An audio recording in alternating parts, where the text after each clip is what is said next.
No coaxium about it. Let's talk the season 2 premiere of Star Wars Resistance. How you get so big that you hold of this kind? Hey guys, welcome in. It's a big, exciting day. The premiere day for season 2 of Star Wars Resistance. Unfortunately, the final season, but fortunately it's back and we have more episodes to watch. Quick note right here at the beginning, this will be my spoiler review of this episode. If you want a spoiler-free review, I did that back in April. I got to see this episode at Star Wars Celebration, and I did some spoiler-free thoughts there, as well as some, a little bit of season analysis, season hopes if you want, but this will be a spoiler episode. If you're watching this, just as a quick scheduling note, and this is important information for anybody who wants to watch this show, it was announced that the episodes will not be going on to the Disney Now app until after the episodes have aired on Disney itself, but I was able to watch it this morning through DirecTV's on-demand service by going to DirecTV's website itself. I have friends who were able to watch it through Verizon's service as well as Spectrum. So if you are looking to watch this episode and you don't want to wait until late Sunday night or wait until Monday, please check with your actual cable provider and you may be able to get to watch this episode sooner. Obviously, we always encourage legal viewing of Star Wars Resistance, but there are more avenues available to you than just Disney itself or the Disney Now app, so please, please, please check with your provider. Maybe you'll get to see the episode on Sundays instead of having to wait until Monday. But now, let's dig into the episode itself. This episode is so good. This episode has absolutely everything. There is humor, there is drama, there is feels, and there is horror. Is the best way to describe it. It felt like almost an homage to Alien or Predator, but in a Star Wars kid-friendly sort of way. It was really, really well done. So the base premise of the episode is the Colossus comes out of hyperspace. They are not at Dakar where they think the Resistance is, but they are just a mere 3 parsecs away, and they think they can get there pretty quickly, but the Colossus is out of coaxium fuel. It's not able to go anywhere. They're stuck in space, and all of these systems are malfunctioning. They can't get anything going. They can't make any kind of communication calls. Their gravity is turning off and on. So they're having all sorts of problems. So that's the premise of the episode, is just to work on getting the Colossus up and running again. The conflict within the episode comes from the First Order Rolly droid that they thought had met its demise, that has not, and is in a way haunting the Colossus and trying to thwart their efforts to get it going. There was so much going on in this episode. My favorite thing in all of Star Wars Resistance is how it does not wait to get anything done. I love Star Wars The Clone Wars, I love Star Wars Rebels, and I don't believe in pitting the shows against each other, but man, Clone Wars and Rebels both had that really good slow burn. They would lay seeds in the first season that wouldn't bloom until later, and there's an absolute valid storytelling reason to do a slow burn like that, but Resistance is nah, right? They're not delaying you, they're not giving you needless fluff, they're not making you wait to get to a payoff so that it hurts for a couple of episodes. They jump right into everything we want to know right from the beginning. We know exactly whether or not the Colossus is anywhere near the Resistance. We know exactly what Tam's up to. We see exactly what kind of state the Colossus is in, whether or not people are fighting, whether or not people are getting along. Everything is right there. What I think is interesting too is that this episode, while amazing, feels different than television season premieres that I'm used to. Usually when a show comes back from a couple of months off, it wants to have the big explosive episode with the big plot twist and the stuff that you never saw coming. In this episode, it feels like I could have watched it a week after the season 1 finale, and I like that.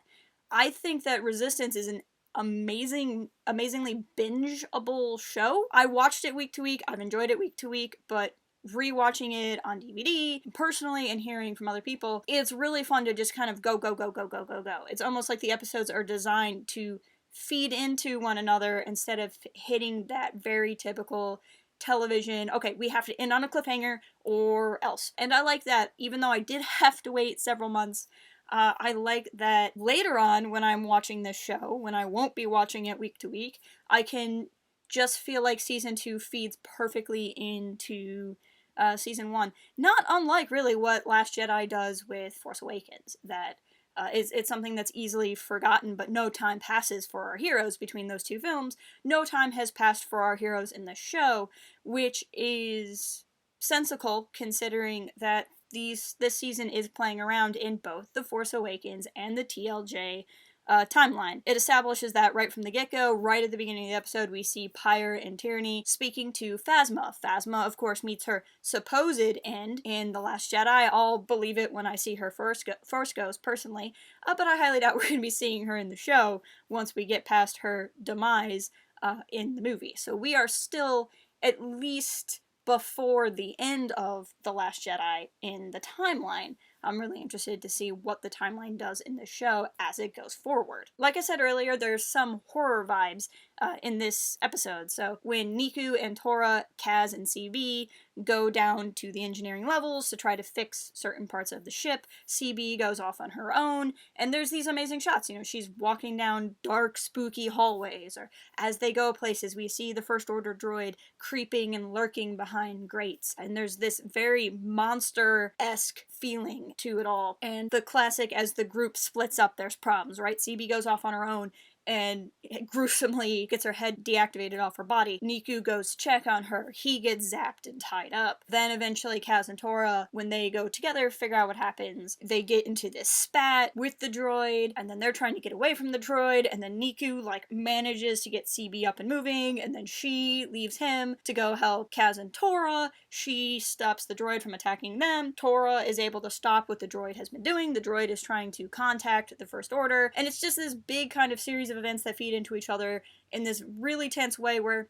they're constantly getting to the end of a hurdle, but then there's another hurdle, and then they get to that hurdle, and then they get over it, and then there's another hurdle. It was just this constant adrenaline. You never get to take a breather, because as soon as you solve one problem, there's another one. And I just have to say, in this sequence, it highlighted something the show does really well, something I'm a super sucker for, where it really uses every part of the screen. There's a part where Torra is typing on a console, and she's fixing stuff, and then in the background, you're watching Kaz and the First Order droid tumble. I really liked seeing the action take place in the background, and the foreground is the more static happenings, if you will. I thought that was just a really well constructed design to the episode. In a way, it's almost taking advantage of something a comic book would have to do, since a comic book only has so many panels in which they have to communicate a lot of information. It feels like the framing within the show is kind of utilizing that as well, so it can tell a lot of story in just 22 minutes. The no gravity plot in this story worked really well too. So one of the things about the show is whether or not you think it's too slapsticky or not, whether or not you have a problem with that. I personally think it's fine. I think the Star Wars films have a lot of slapstick. It's not really bothered me to a point. I can understand why it would bother other people. It's just a taste thing. But I think having the no gravity situation was a way for them to put the slapstick in this episode for the people who do like that, but in a way where hopefully it's less frustrating, because everybody is klutzy when there's no gravity, especially if you haven't had a lot of no gravity training. So I thought that worked really well too. And it also fed to the tension. Yeah, Kaz is flinging about space and screaming and being very Kaz, but it's also scary because who of us would know how to move around in no gravity? And then to have the contrast of the intensity of what Kaz and Torra are going through with what the patrons in the bar are going through, and they're laughing and thinking it's great, and Orca is making fun of Flix, and all of this stuff is going on. Meanwhile, there's two people fighting for their lives. And so I thought they did a good job of putting the comedy in this episode in a way that felt natural, or at least I hope so. I liked it, but I'm more partial to the comedy in the show anyway, so I'm a little biased when it comes to that aspect. The emotions within the story, like I said, were really, really good. I constantly felt for Kaz. Everything is reminding him of Tam. He misses Tam. He feels bad about what he did to Tam. At one point, he even calls Torra Tam because he misses working with Tam in Yeager's shop, and I thought that was really well done. And it's a good way to kind of show Kaz is dealing with the ramifications of what happened at the end of the last season. Meanwhile, we see Tam, who is so hurt around Tierney and around Pyre because of what her friends did, how that's driving her to be so okay with being with the First Order, even down to the point of, at the end of the episode, when we see her put on the TIE Fighter helmet. Before we get to that point, she walks into her new quarters holding her old clothes as if those old clothes represent her old life. She sets them down, and that's where she finds the comm link where Kaz, this member of her old life, is trying to talk to her. And she's so disgusted and mad, even as he's trying to apologize, that she rejects him and immediately puts on her helmet after that. And it's just a very good visual way of communicating these emotions, again, which is something the show has been doing so well. I also like the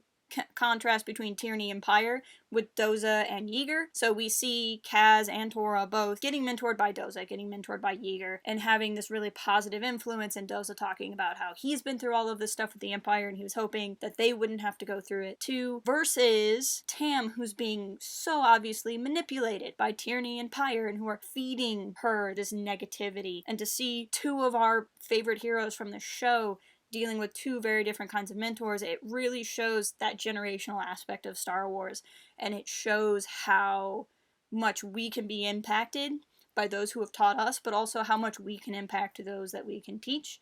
And it's this really good kind of sub-context to what's going on. And then, of course, there's OP-Pit.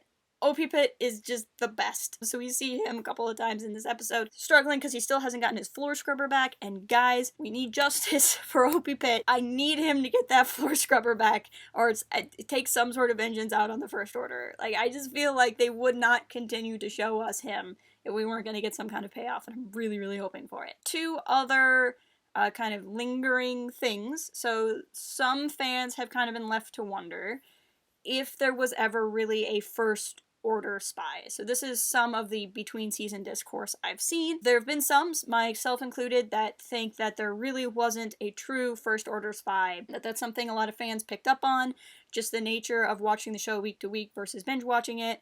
Where Kaz was looking for a specific spy, I think that spy ended up being Doza, who wasn't really a true spy, he was being manipulated. There's a couple of people who are wondering if there might still be a First Order sympathetic spy within the midst of the Colossus. Personally, and this is just my own opinion, my own interpretation, there might be somebody within the Colossus who is sympathetic to the First Order, who might want to give information to the First Order, but I don't think there's an active spy. If there was an active spy, the First Order droid would not have been needed to make communication, and Tierney and Pyre wouldn't need Tam's information to find the Colossus. I could be wrong. We'll see. I'm sure we'll know in a couple of episodes. The other kind of ongoing question is, what did the First Order need from the Colossus so badly? We found out, it's a ship and it's all of this stuff, but one thing that Phasma says is that the Colossus is so important to General Organa because the Colossus can make fuel. My feeling is that the First Order wants to find the Colossus, not because it really helps the First Order, but because it hurts the Resistance, at least at this point. Again, that's my own personal interpretation, but that's kind of how I'm seeing those two dangling questions I've seen around Twitter in the wake of the end of the first season. Those are my many, many spoilery thoughts on this episode. I have more, but I'm going to leave it at that for now. I want to know what you guys think. I want to know what your thoughts are on the episode, what your thoughts are on the season in front of us. What are your thoughts on some of the dangling questions? I love chatting with you guys. I'm so excited the season is back and to see what the season is going to bring us and to feed us until we eventually get The Mandalorian and The Rise of Skywalker and all of these great books. And there's just so much going on in the universe of Star Wars right now. It's so exciting. If you're not already, please follow us on all of the socials as well. Please reach out and chat with us there. And until next time, keep it real and fly casual. Cooking can be fun.